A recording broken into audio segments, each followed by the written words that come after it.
afternoon, everyone. I'm Ingrid, like we said already. I'm the IT and digital literacy teacher at Glenwood House and George, Western Cape, and we're in the very fortunate position that all our students have either devices, tablets, iPads, or laptops. So I've got 3 grade 8 classes and 4 grade 9 classes, totaling about 140 students. And yes, the last year and a half was actually such a challenging year, but it offered so many opportunities technology-wise. Aptitech's whole focus is to develop a student who will have a comprehensive knowledge of different coding languages as well as coding concepts. So we were introduced to Python in pieces at the end of 2020. I must say at MAT, I was a bit hesitant at this stage. Last year, we had so many hours of online teaching, and I was a bit hesitant to study yet another program and use another program. But it was only after I started using Python in pieces that I realized what an amazing tool it was. So today I would like to demonstrate how I was able to unlock the students' potential with the assistance and the help from Python in pieces. Also a shout out to Tim and to Simple, always assisting. I can ask them, even if I feel it's a dumb question, they never have a problem with me asking questions over and over. They're assisting with registering students, uploading, and doing actually all the admin work for me. So it wasn't necessary for me to do anything. So let me share my screen.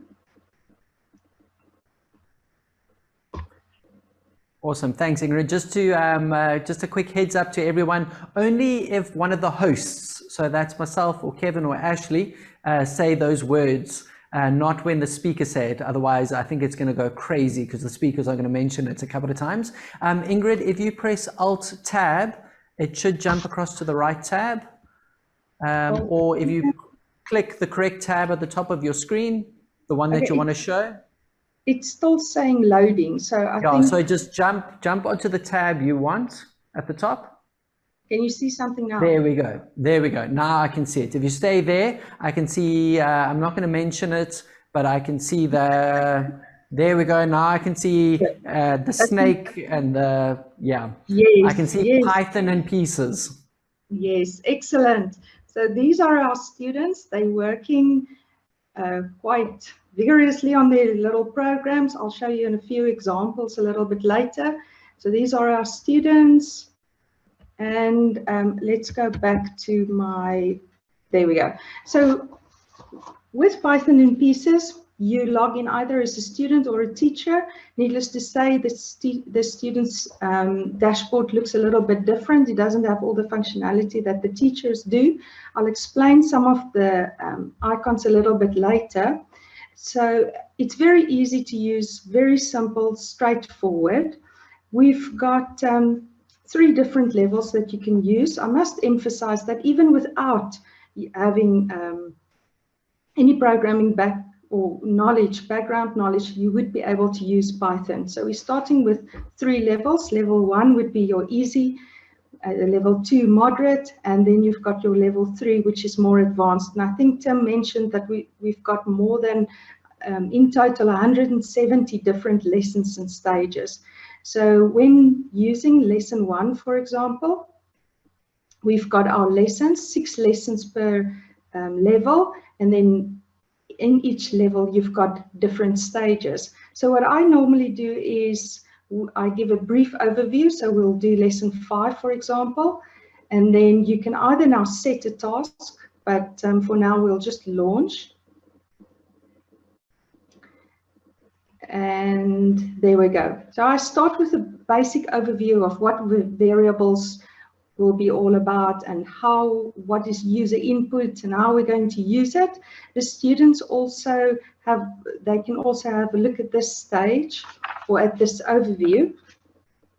Let's just open lesson 6. Okay.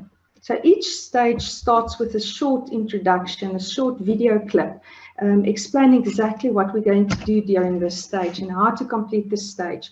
The tutorials are short, clear, crisp, and to the point, the users, the students would be allowed to use and listen to this repeatedly. This is especially useful for the slower as well as the more advanced learner, giving them the opportunity to learn at their own speed and not feel pressurized in any way.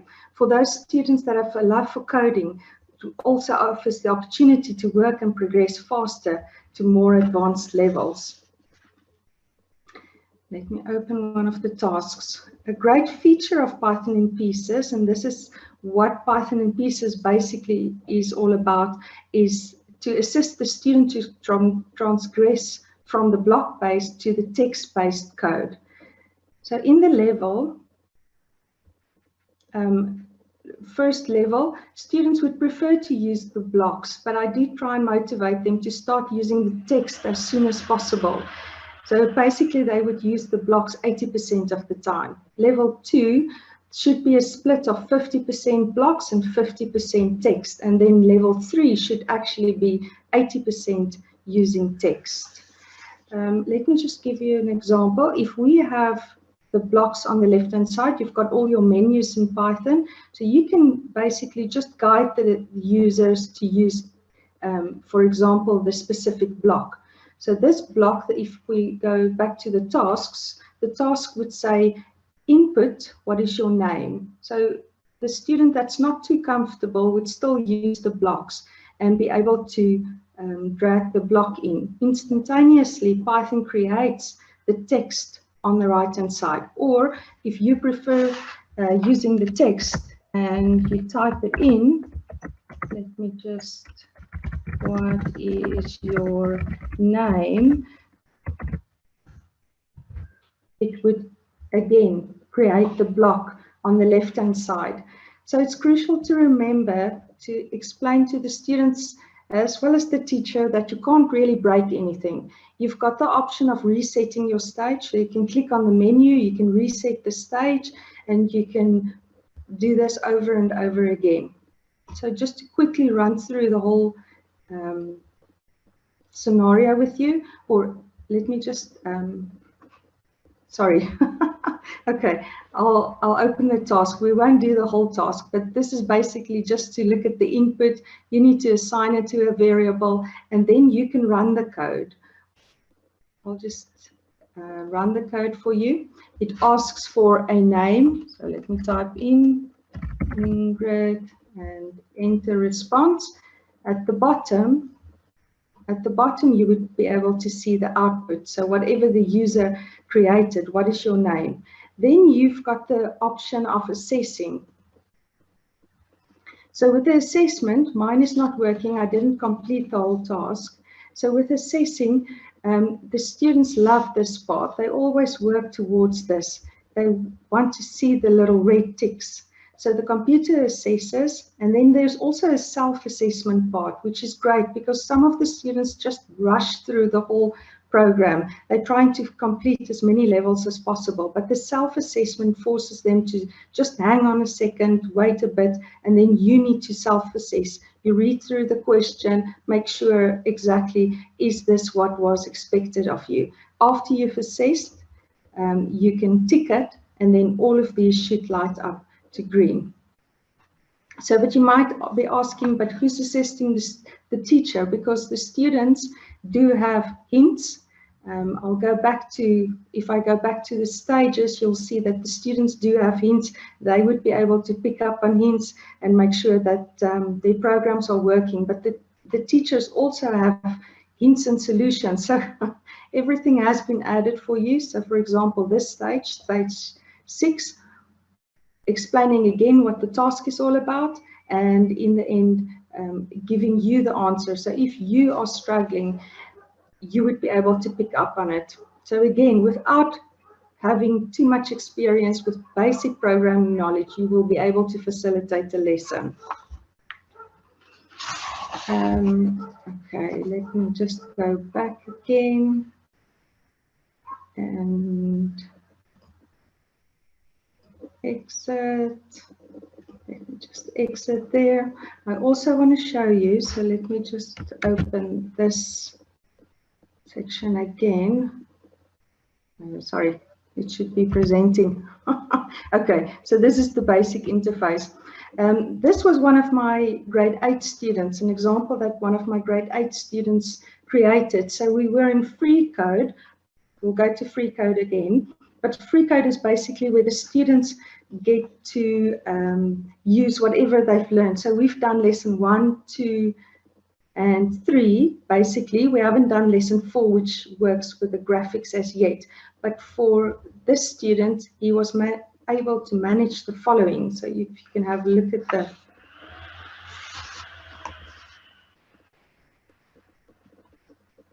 there you can see simple, 2 sprites, and there we go.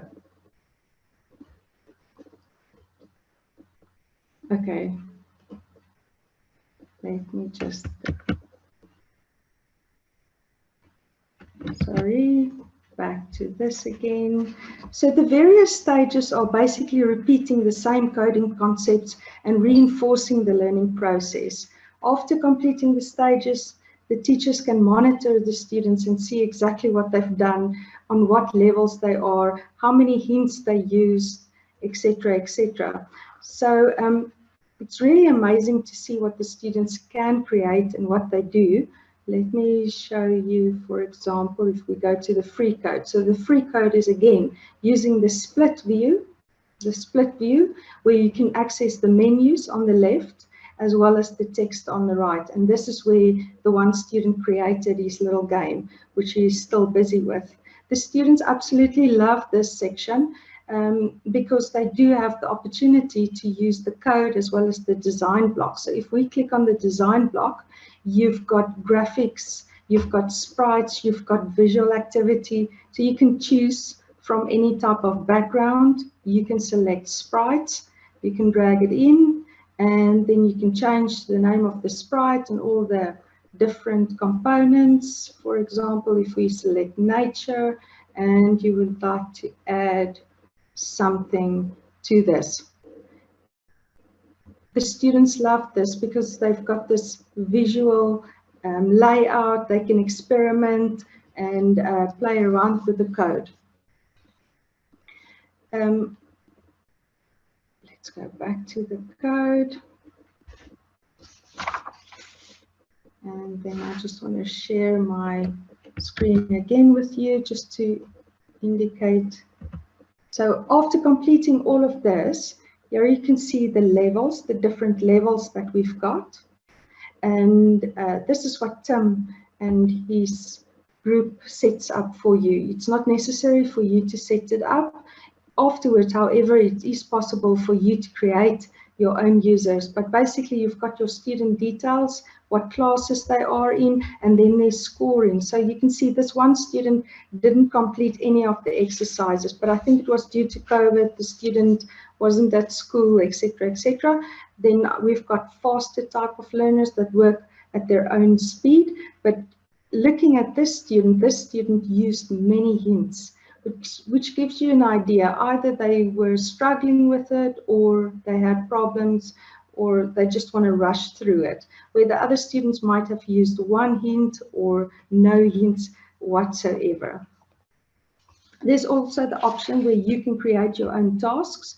You create the task based on, for example, text output or numbers and calculations, and then those tasks you can either incorporate with your lessons or then create something completely different. Okay, let me go back. There we go. Ingrid, while you are swapping from slides like a machine, I'm so impressed with your getting the right screens up. We should let you do lessons for some of our other speakers. Just so you know, you've got 1 minute left. Okay, now I'm finished in any case. So just a big thank you and shout out to Tim and to Simple. It's really been amazing to use Python in pieces. It makes my life so much simpler, and as well as the students, they really enjoy the Python and getting to code. So thank you very much. Thank you for listening. Ingrid, I've just got to ask one question. So what we really want to do with our events is we want to lift the weight off teachers. So we want to introduce teachers and schools to products and services that can really make their life easier. So Ingrid, if someone is listening in and they have no coding experience, when I mean zero coding experience, I mean zero. Do you believe with this product that someone with zero coding experience will be able to get going with their class? Yes, definitely, especially if they start from level 1. If they work from level 1 and they go through the stages maybe before the class, practice it themselves. It's basically 2 lines of code. It's a 30-second video that you can quickly listen to. You'll get the idea. Yes. Awesome. Brilliant. Yeah. Ingrid, thank you so much. It's too simple. Let's see if anyone's... Oh, that was quick. So Ingrid, thank you so much.